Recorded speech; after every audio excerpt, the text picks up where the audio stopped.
So two height system meaning that you're playing with accents, taps, and generally speaking, nothing in between that. If you're playing like a shopping spree, everything is like this as opposed to,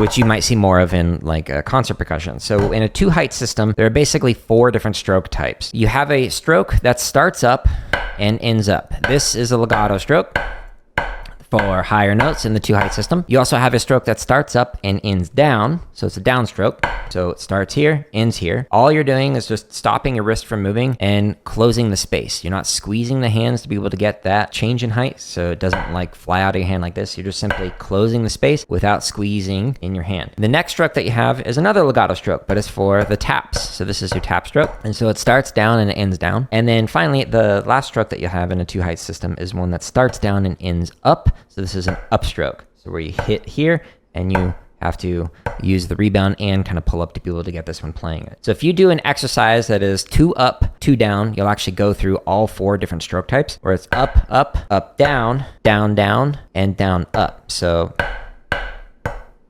this is all 4 stroke types in one simple exercise, with the stroke that is up here being legato, that continuous fluid motion, as well as the one that's down here being that continuous fluid motion. You're just doing it at a lower height. The accent tap stuff, like these bucks, another way to call it, this is where you're getting more velocity strokes and you're changing the amount of space in here to prevent that legato fluid motion, etc. You go to the home tab, scroll down into the technique section, and you go to the accent tap exercises right here. There's multiple variations of 2 up, 2 down. So there's the accent relaxer, 2 up, 2 down, and then there's the tap relaxer with 2 up and 2 down. This one's working on relaxing your taps. So you're starting all that tap height, and then you're changing the accent volume slightly each measure. So now you have 4-inch accents, 3-inch taps, 6-inch accents, 3-inch taps, 9-inch accents, 3-inch taps, and then finally 12 and 3. And then your accents slowly get lower. So this is how you can work on shiftings from those 4 different stroke types using one single exercise. And this play along goes from 20 to 160 beats a minute, so you can work on that. You can find thousands more free drumming tips and exercises to improve your chops, limb independence, technique, and more in my YouTube channel's home tab, or neatly organized in the link at the top of the screen.